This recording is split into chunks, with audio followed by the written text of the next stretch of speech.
Semana de Santa Sara Kali, Minha Senhora de Devoção, que nos conecta a um mistério muito antigo das mães do planeta Terra. Sobretudo, uma das mães do planeta Terra que é uma das mais cultuadas de todos os tempos, que é a deusa Ísis. Eu esperava que neste jogo saísse uma sacerdotisa, uma imperatriz, uma rainha. Tem uma rainha? Tem uma rainha. Está escondidinha ali no 7 de ouros, mas é uma rainha. E que representa a vontade divina, tá? A gente vai chegar lá. Só que é um jogo cheio de macho. Cheio de macho, meu irmão. Que é isso?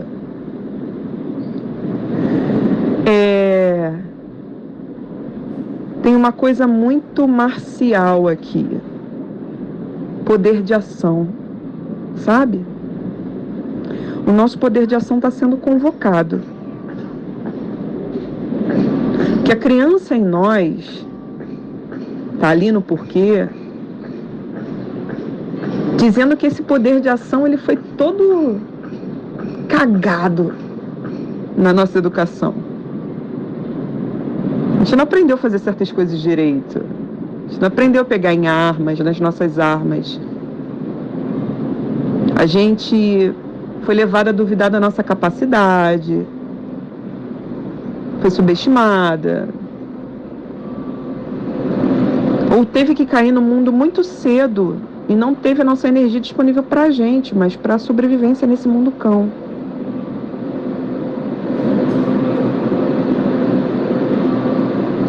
Bem, quase todos os personagens desse jogo pegam em armas. O Cavaleiro de Paus está no sim, a gente continua na lição dos cavaleiros, que é sobre honra. Honrar a sabedoria daquele naipe. Onde é que a coisa está errada? Onde é que a gente aprende a lidar com a energia do naipe de tal forma que a gente pega um rumo muito radical. Mas a gente ainda não está completo. A gente ainda carrega uma coisa muito inconsequente.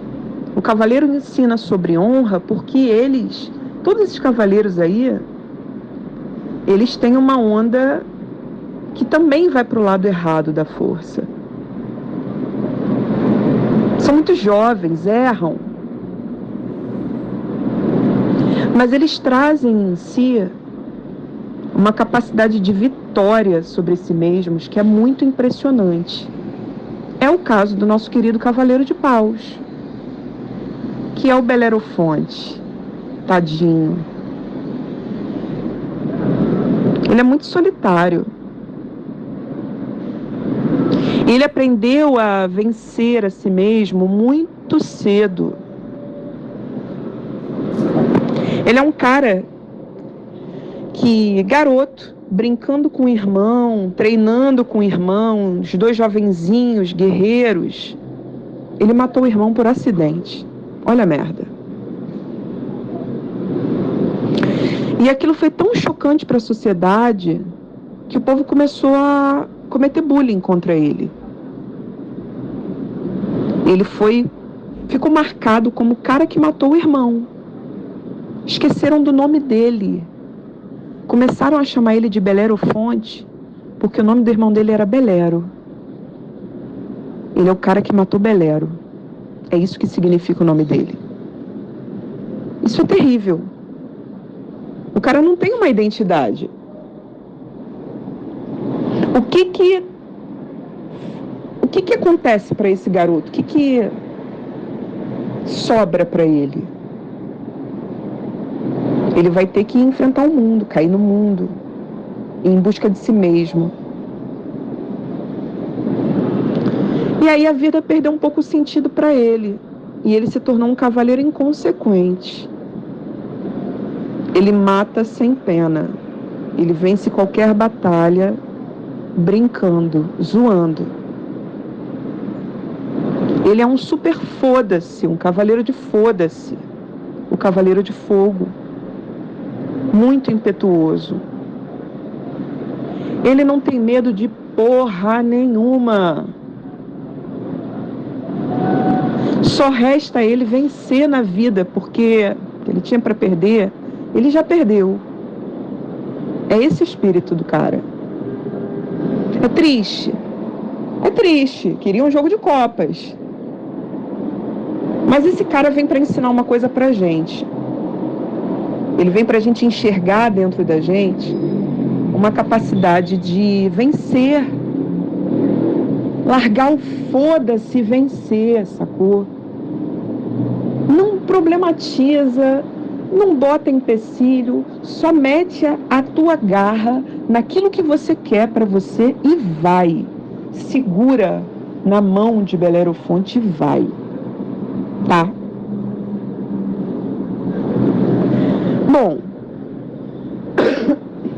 ele serviu a alguns reis, como cavaleiro, como guerreiro. E aí, na corte de um desses reis, a rainha se interessou por ele, cara. A rainha ficou com a pepeca batendo palma por causa do Belerofonte. Ele é realmente um cara que esqueceu sua identidade. Agora ele é outra coisa, esse cavaleiro, muito carismático, muito corajoso, né? O reino inteiro celebra ele, porque ele vence tudo. O Ayrton Senna do reino. Aliás, esportistas são muito fortemente representados pelo naipe de paus. Um cavaleiro de paus é um cara do esporte que vence qualquer porra. É um atleta de Cristo. E aí ele serviu a vários reis, só que a rainha de um reino onde ele se estabeleceu ficou doida por ele. Aí o rei começou a sentir o galho crescer na cabeça, né? Aliás, tem duas ideias, tem duas cartas de cornitude nesse jogo aqui, o 7 de ouros e o cavaleiro de paus. Então a gente pode ser premiado com novelas de corno dentro das notícias, do entretenimento, né? Então vamos prestar atenção em histórias de corno também. Mas o cavaleiro de paus, ele fica constrangido com essa situação, porque ele não vai meter um galho no rei, né? E a rainha, e o rei começa a sentir a cabeça pesar. Então ele começa a, né, não se fala de não monogamia nessa época aqui. Ele começa a ver como é que ele faz para se livrar do Belerofonte. Ele quer o Belerofonte longe, e de preferência morto. Então ele manda o Belerofonte servir na corte do sogro dele. Vai ali, servir na corte do meu sogro, vai. Aí o Belerofonte vai. Quando ele chega lá, ele e o sogro do rei se deram muito bem. Fizeram logo uma refeição juntos. Aí fez uma refeição junto para os deuses, fudeu, né? Porque você tem que acolher a pessoa. E só chegou o recadão depois. O rei que mandou o Belerofonte para lá, para a casa do seu sogro, queria que o sogro desse ao Belerofonte as tarefas mais absurdas para que ele pudesse morrer em batalha. Vamos ver se esse cara morre. Vamos ver se eu me livro de ser corno. Faz esse cara sumir aí. Só que o rei que acolheu o Belerofonte, o sogro, e que fez uma refeição junto com ele, já tinha feito a refeição. Ele não pode mais ser um escroto com o Belerofonte. Ele não pode matar o Belerofonte ele mesmo, como o genro estava querendo. Então ele vai ter que topar isso aí, vai ter que mandar o cara para tudo quanto é batalha para ver se ele morre. E eu não posso matar ele pelo meu genro. Já fiz uma refeição com ele, já dividi a comida da minha casa com ele. Então, ele começa a mandar o Belerofonte em tudo quanto é batalha e ele só volta vitorioso. O cara não morre, só volta vitorioso. Volta vitorioso. Aí tem uma batalha que é impossível, porque o cara vai ter que vencer um monstro. Aliás, já repararam que no naipe de paus tem várias histórias de vencer monstro? Ele vai ter que vencer a quimera. O que é a quimera? Quimera, que pode significar, né, um sonho, um delírio, é uma criatura mítica. Uma criatura que é uma mistura de dois seres, uma besta. E o Belerofonte vai ter que ir lá com seu cavalo vencer a quimera. Quem é o cavalo dele? É um cavalo de Zeus, que ele pegou e domou dentro de uma dessas batalhas aí. Pegou o cavalo para ele, um cavalo alado, um cavalo que voa. O cavalo dele é uma criatura mítica, porra. Então ele vai vencer a quimera como se fosse um peteleco. E ele vai lá, todo São Jorjudo, e vence a quimera. Ele fica tão feliz, mas ele se sente tão orgulhoso, tão envaidecido, como ele nunca se sentiu. Porque esse cara é infeliz desde que ele matou o irmão, pensa comigo. Então ele pega o seu cavalo alado e ele sai voando, comemorando. Quando ele chega lá no Monte Olimpo, porque ele queria ir lá para o Monte Olimpo celebrar, Zeus olha para ele e fala: coitado, não, tá de sacanagem que ele vai cometer esse erro de iniciante. Ele acabou de vencer uma batalha e ele está achando que ele é o fodão que pode entrar no território dos deuses? Não. E mandou uma vespa picar o traseiro do cavalo Pégasus. Aí quando o Belerofonte estava lá em cima, ele caiu. O cavalo deu um trote, ele caiu. Mas a deusa Atena ama Belerofonte, porque ele é um guerreiro foda, ele é do caralho mesmo. E aí sabe o que ela faz? Ela torna o chão macio para ele não morrer. Ele cai, mas ele não morre. Esse cara está no sim.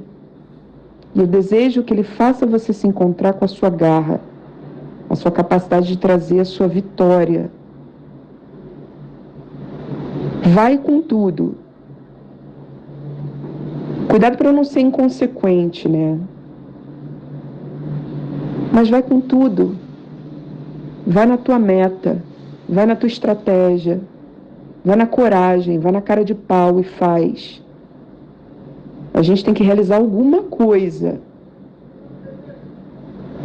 Então a nossa vitória vai ser movimentada. Isso pode acontecer através de imagens, por exemplo, como os esportes. No não do jogo a gente tem o imperador. Aí fudeu, o imperador tá no não do jogo, o que tá bloqueado? Nosso reino, cara. O CEO de MEI dentro de você está bloqueado. Ele está no vermelho. Cadê o gato gordo da abundância, diretor financeiro da matriarcaria? Vou botar essa espelunca em ordem. Então, o imperador dentro de nós está enfraquecido, nossa vida material está aí, né? Precisando de alguns ajustes. Uma figura paterna também ausente pode ser muito sentida por esses dias. Uma figura masculina familiar importante. Tá no não.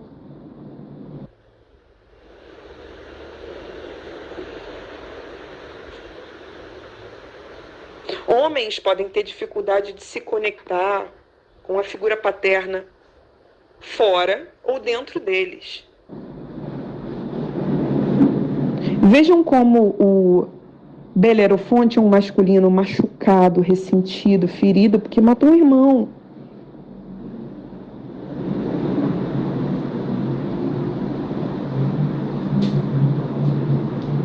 Histórias de pai ausente podem pipocar.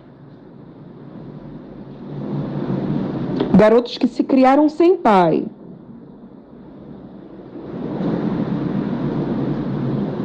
A dor dos homens pode aparecer.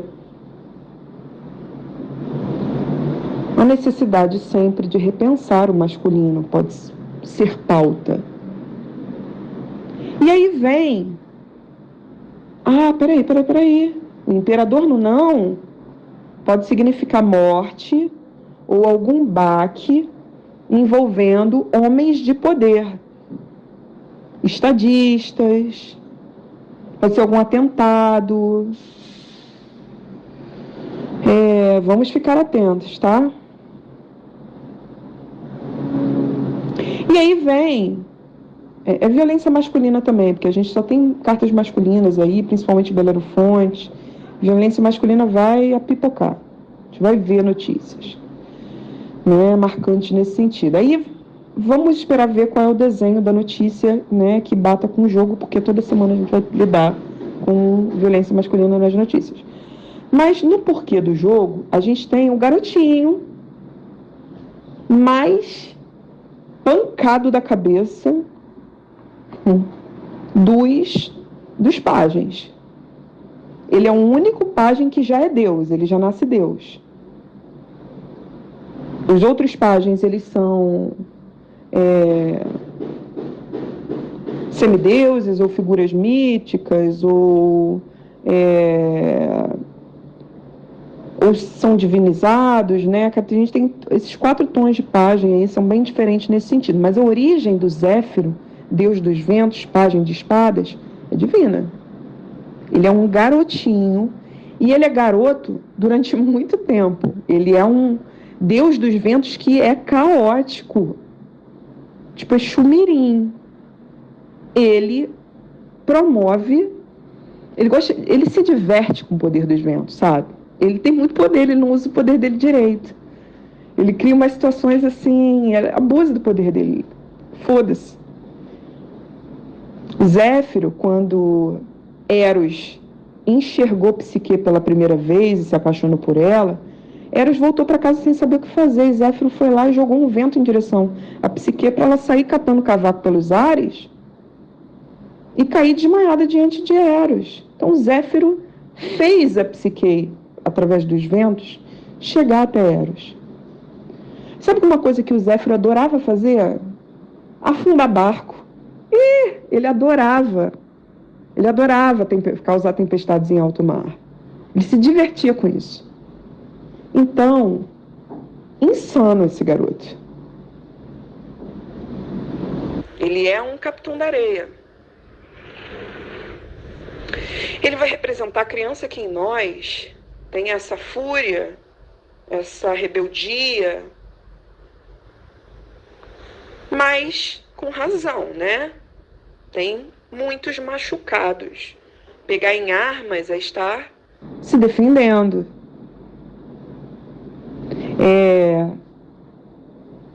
Muito precocemente manusear certas ferramentas. Aprender sobre o corte, sobre a perda. Então, há crianças, muitos tons de criança ferida, com os quais eu posso estar conversando nesse momento, são pajem de espadas. A criança machucada, a criança que tem revolta, a criança que fez contato com o conflito, com a raiva, com a violência. A nossa dificuldade por toda essa história de, na vida adulta, nos comprometer. Sabe quando é que o Zéfiro amadurece? Quando ele se casa. Ele se casa com a deusa Íris, que é a deusa do arco-íris. Aí ele muda. Aí ele conhece a sua dimensão brisa. Olha que fofo. Aí ele para de fazer merda com o poder dos ventos. Então ele é um jovem, um adolescente tardio também, né? E toda a nossa irresponsabilidade, a dificuldade que a gente tem de assumir responsabilidades, principalmente as responsabilidades ligadas ao elemento ar, as responsabilidades ligadas a espadas, né? A necessidade de estabelecer limites, tomar decisões, ser racional, fazer um bom uso da palavra, nos comprometermos com a palavra. Tudo isso aí fica bagunçado quando a criança interior entra nesse modo aí, ó.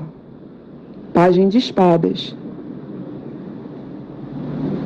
É claro que eu estou fazendo muito contato com um pajem de espadas, porque essa criança reflete as condições do meu nascimento, né? Vou falar um pouco sobre isso na live. E aí, no topo do jogo a gente tem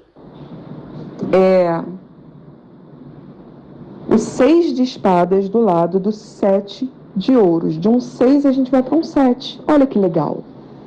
São cartas sequenciais de naipes diferentes. Assim como o pajem e o cavaleiro são cartas sequenciais de naipes diferentes. Como se esses naipes estivessem cruzados. Então eu não vou dar um passo para frente dentro daquele mesmo naipe, verticalmente. Eu vou dar um passo em diagonal para a posição da frente do naipe seguinte. Olha que legal. Eu vou para a casa da frente do naipe vizinho. A gente vai ter que olhar para essa criança de espadas que está dando defeito, que está com dificuldade de assumir responsabilidade, de liberar a gente para assumir responsabilidade na vida adulta, né? Porque está se vendo armado, está se vendo em seus conflitos, está se vendo com o uso equivocado da palavra ou com um humor muito ferino, a ironia, o deboche, são características do pajem de espadas também. Ele é criança, infantilzão.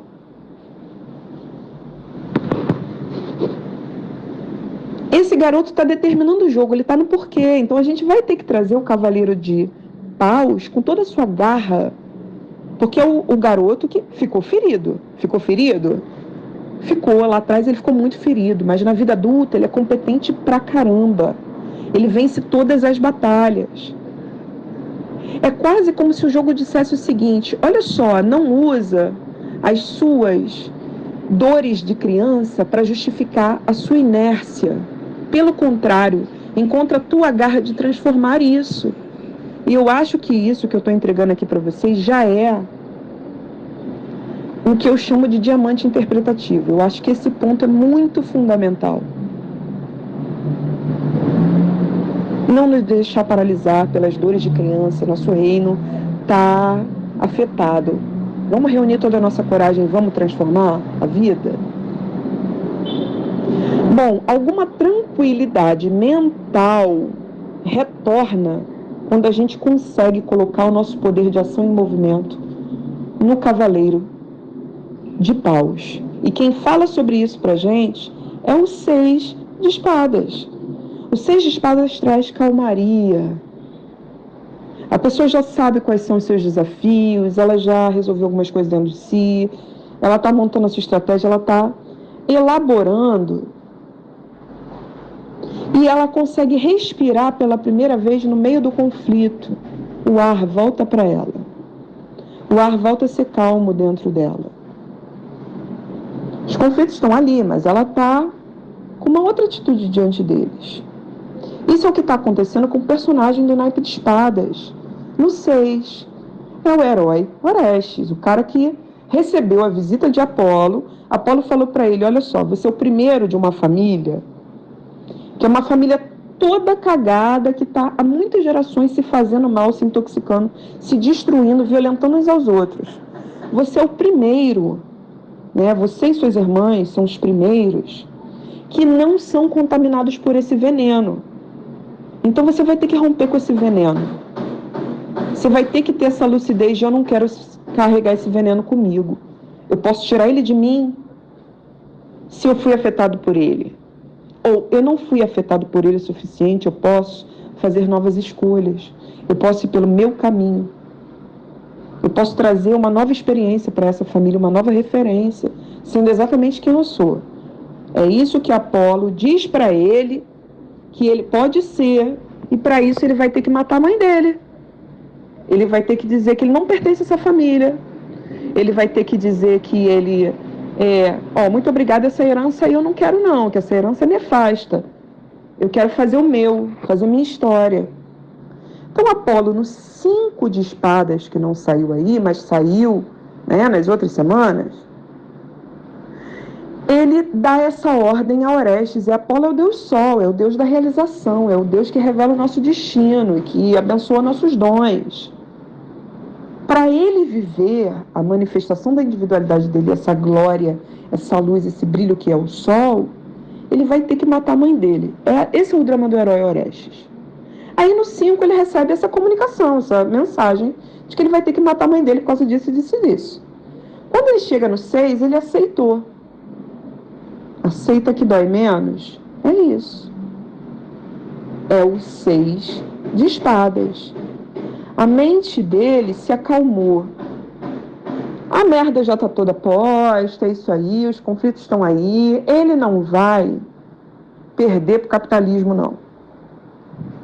Ele vai acalmar a mente dele, vai se colocar em ordem para ele enfrentar a vida. Então é um momento em que dentro do naipe do conflito, alguma paz é possível. Alguma paz é possível.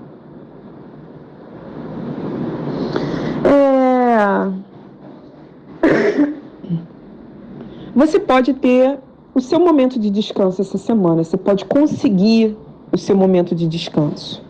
Mas, na verdade, o jogo está falando que se você faz a sua parte, se você bota a tua energia ali para realizar, como o Cavaleiro de Paus está pedindo, você consegue se beneficiar também com algum descanso. Você se acalma porque você está fazendo o teu. Você se acalma porque você fez o seu na hora que tinha que fazer. Sabe? Essa calmaria, essa tranquilidade vai vir porque a gente vai se dar ela. Aí vem o 7 de ouros. O 7 de ouros, nosso querido Dédalo, já está empregado, ressocializado na corte do rei Minos de Creta. Né? Ele é o herói que prosperou, perdeu tudo, ganhou uma segunda chance na corte desse rei. Então ele é leal ao rei, ele é o arquiteto do rei, porque o rei tirou ele de situação de rua. Só que está rolando aquela trama dos deuses, né? O rei não fez uma oferenda direito para os deuses sacanearam ele e fizeram a rainha se apaixonar pelo touro de Poseidon. A rainha se apaixona por um animal sagrado do deus Poseidon. Então fica essa situação esdrúxula. O reino inteiro está comentando que a rainha quer dar para o touro. A rainha, não sabendo mais o que fazer para dar para esse touro, chega para o nosso herói Dédalo e fala: eu preciso que você produza para mim uma vaca de madeira. Tipo um brinquedo erótico mesmo, no qual ela pudesse entrar para ela transar com o touro. E o Dédalo fala: cara, essa mulher é maluca. Não posso fazer isso. Eu não posso trair a confiança do rei que me deu uma segunda chance. Só que ele pensa 2 vezes e fala: fudeu. Por quê? Porque se ele vai contra a rainha, se ele diz para a rainha não, sabe para quem que ele está dizendo não? Para Poseidon. Foi Poseidon que fez a rainha ficar doida e querer transar com o touro. Poseidon está querendo que Dédalo entre na trama. O Dédalo não percebeu isso ainda não? Ele vai mesmo ficar contra Poseidon, ele vai dizer não à rainha e vai ser leal ao rei? Ele não pode fazer isso. Os deuses estão convocando Dédalo para uma missão. E estão pagando bem, hein? Estão querendo dar dinheiro para ele. Mas ele vai ter que correr esse risco. Ele vai ter que fazer uma parada que ele nunca fez na vida, que vai beneficiar essa rainha, que vai... Se o rei souber, ele vai ficar puto com o Dédalo, mas ele vai ser tão recompensado que é irrecusável. No 7 de ouros, a gente tem uma imagem de uma negociação. Todas as negociações são arriscadas. Pode surgir uma proposta interessante para a gente, materialmente falando, por esses dias. Uma proposta para a nossa vida profissional, uma proposta para a nossa vida financeira. Os deuses querem nos dar mais. Eles querem que a gente receba bênçãos. Só que você tem que querer receber. Como é que você vai dizer não? É uma carta do tipo tudo ou nada. Vamos apostar. Vamos lá. Tem que fazer uma ousadia para entrar mais dinheiro. Tem que fazer uma ousadia para abraçar um presente que a vida quer te dar. Para você aceitar receber mais. É uma carta que manda a gente querer mais da vida. Diz pra gente que, você não vai fazer tua parte para você receber mais da vida, não? Vai ficar aí eternamente? Se liga, hein? Esse é o tarô da semana. Ótima semana pra gente, meu povo.